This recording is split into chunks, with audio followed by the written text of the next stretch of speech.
Bismillahirrahmanirrahim. Assalamualaikum warahmatullahi wabarakatuh. Alhamdulillah wassalatu wassalamu ala Rasulillah wa ala alihi wa sahbihi wa mawalah ma ba'd.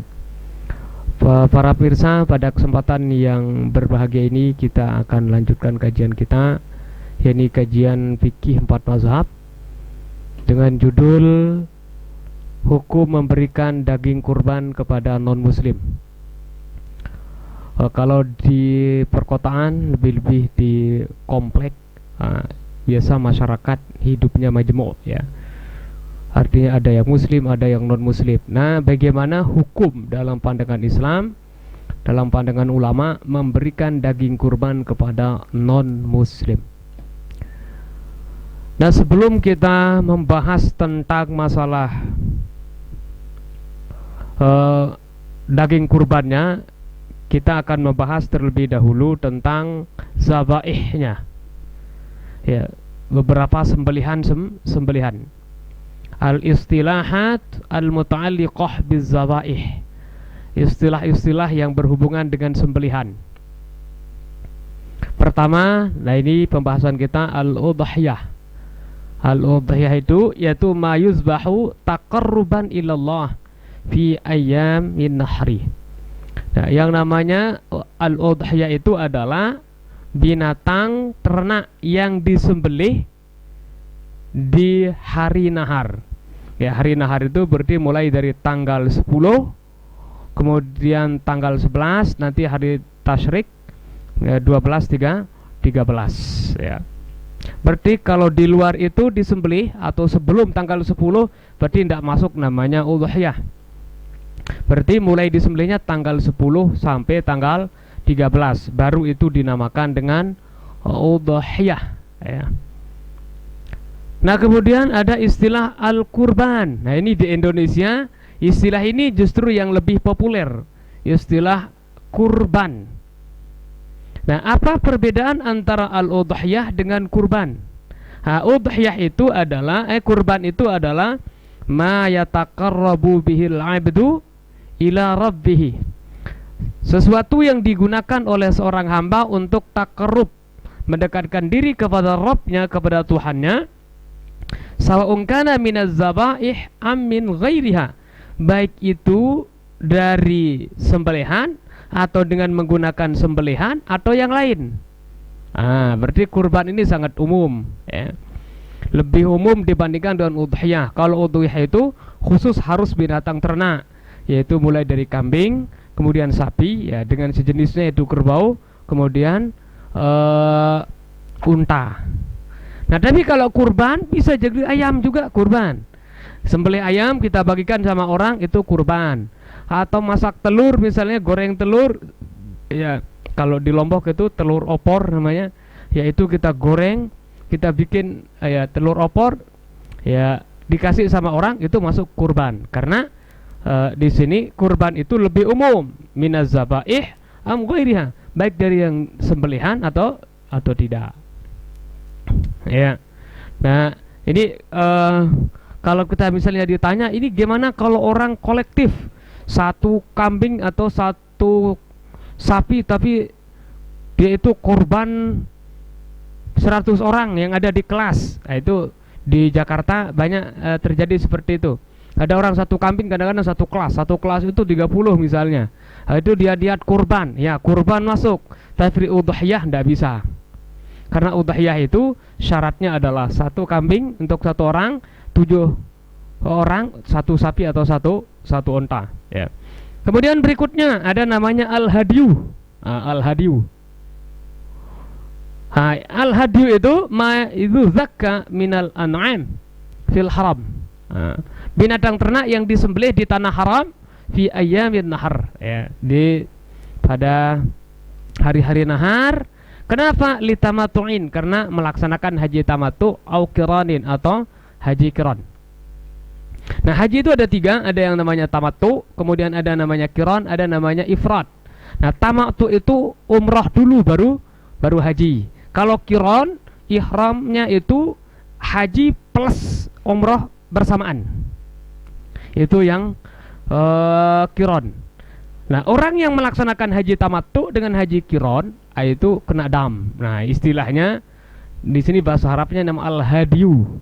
Kalau kita istilahnya biasa sering sebut dengan dam. Ya. Saya ingat dulu waktu tahun 2014 haji, saya justru kena 2 hadiyu, 2 dam. Dam pertama adalah dam karena menggunakan haji tamattu, yaitu umrah dulu. Ya, setelah selesai umrah udah lepas kain ihram, nah bebas, bisa pakai wangi-wangian ya, dan sebagainya. Nah setelah itu nanti tanggal 9 Zulhijjahnya itu baru pakai kain ihram untuk berangkat ke Arafahnya untuk wukuf di Arafah ya. Terus yang kedua saya kena dam karena tidak ihram dari miqat ya. Nah, seharusnya kita ihramnya itu dari Indonesia, dari Yalamlam atau di Jeddah ya, di bandara ya.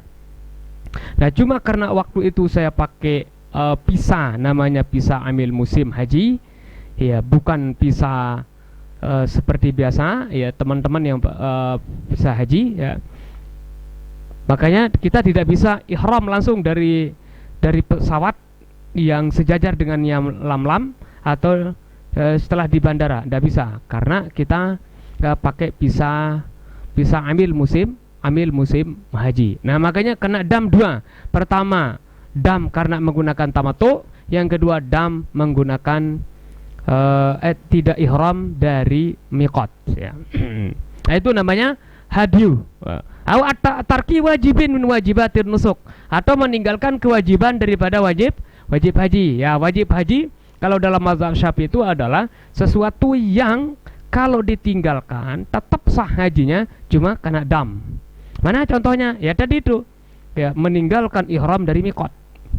Ya seharusnya kalau misalnya datangnya dari Madinah ya, dari Madinah nanti di Bir Ali tempatnya, tapi dia tidak ihram dari sana, oh kena dam. Nah itu hadyu namanya ya.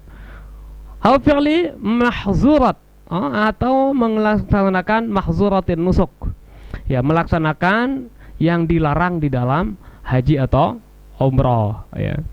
Nasallallahu alaihi ya, misalnya dia pakai apa ya, pakai parfum, pakai sesuatu yang berjahit, nah itu mahzurat ya, ya. Namanya mahzurat ya, yang dilarang, yang dilakukan nanti kena hal hadiu atau dam. Nah berikutnya di sini ada istilah al-aqiqah. Ini zabaih semua itu, artinya binatang-binatang ternak yang disembelih, yaitu mayuzakka minan na'am. Nah, binatang ternak yang disembelih. Nah kalau ini karena syukron, bukan karena denda, bukan karena pelanggaran, tapi karena syukron Allah, yaitu bersyukur kepada Allah Ta'ala minan ni'am, daripada nikmat, min wiladati maulud, yaitu karena lahirnya seorang anak. Orang dikaruniai anak itu adalah sebuah nikmat, makanya perlu disyukuri. Cara untuk mensyukuri bagaimana? Sembelih kambing.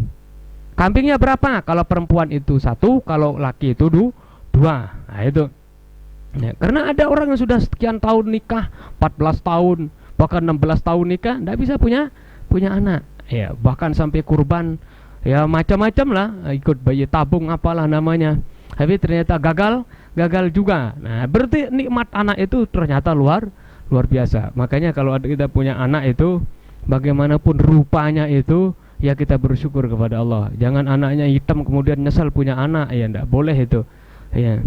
Anaknya hitam ya, ibu bapaknya hitam, ikut anaknya hitam ya, diterima aja itu. Kepingin anaknya putih, baca surah Yusuf, tapi dia sendiri itu hitam ya, begitulah anaknya keluar. Induknya aja 2 hitam ya, anaknya ikut hitam. Karena orang-orang Sudan itu baru keluar udah hitam, bukan hitam karena panas, enggak, memang udah ibu bapaknya ya hitam ya. Nah itu sembelih, namanya aqiqah namanya ya. Ya, aqiqah ya. Nah kemudian yang berikutnya ada namanya al-fara' namanya. Fara'. Apa itu fara'? Awwalun nitajil bahimah. Oh, anak pertama daripada nitajil bahimah, binatang ternak yang memiliki anak pertama. Oh itu disembelih. Tujuannya apa? Disembelihnya kemana? Untuk apa? Li tawaghitihim. Nauzubillah. Nyembelihnya itu diadakan untuk tawaghitnya. Disembelihnya itu untuk berhala mereka. Ini bermasalah. Ini orang zaman jahiliyah ya. Tujuannya apa? Roja al barokah. Oh, ternyata barokah itu kepercayaan di zaman jahiliyah udah ada juga.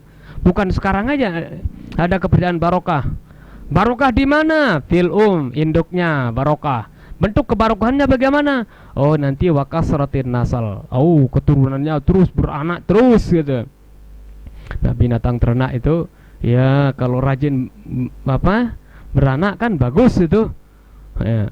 Nah, itu caranya disembelih, dikurbankan lah apa istilah kita ya, disembelih untuk ya dipersembahkan untuk patung mereka. Ini jahiliyah. Nah, kalau kita ndak, summa saral muslimun yazbahunahu lillah. Kemudian umat Islam setelah itu mereka menyembelih juga, tapi itu lillah, bukan untuk dipersembahkan kepada patung berhala sesembahan, tapi lillahi. Nah, ini tradisi pada zaman jahiliyah. Tapi setelah Islam masih ada. Nah, setelah Islam itu masih ada. Ini namanya dalam bahasa sekarang itu islamisasi ya.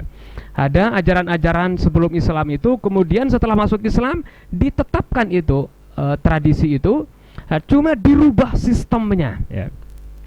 Kalau sekarang apa ya, kayak ulang tahun ya, ada orang ulang tahun ya. Kalau kita ulang tahun ya, walaupun itu ya ndak ada pada zaman Nabi, ndak apa-apa.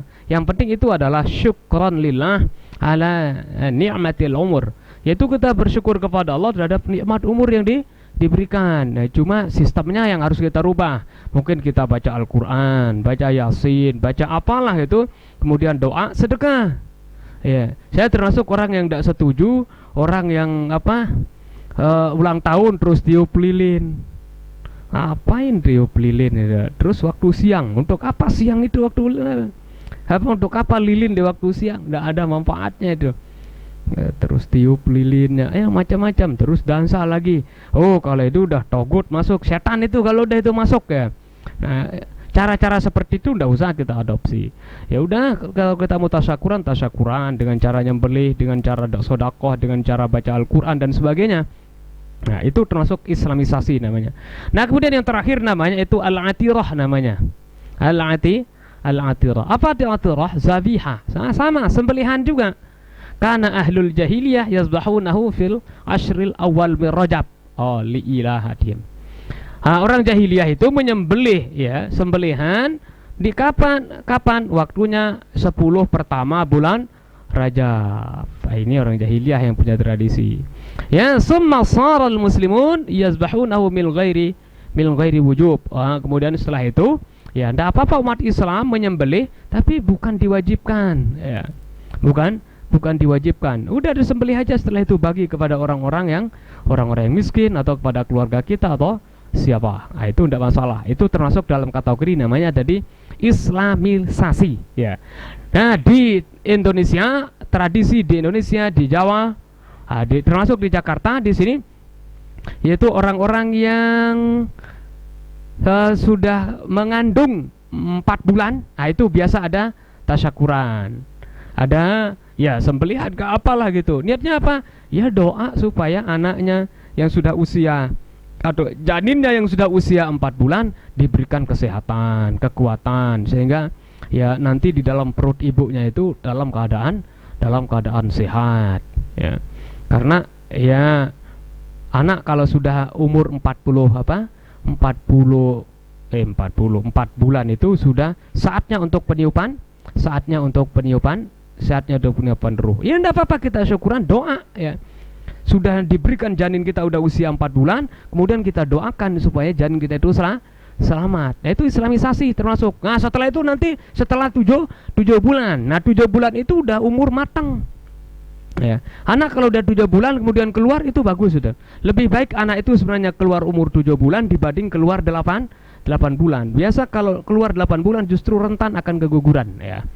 Ya, lebih kuat justru ini yang saya baca dalam kitab, lebih kuat di saat dia itu berusia 7 bulan. Di sana kita doa kepada Allah SWT sambil sedekah kepada teman-teman atau ngundang siapa untuk zikir doa. Ya, saya kira itu tidak masalah ya.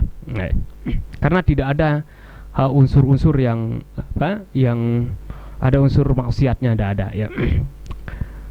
Ya, ini termasuk dalam kategori zabaih. sembelihan-sembelihan yang dibagikan nanti kepada non muslim, apakah boleh atau tidak.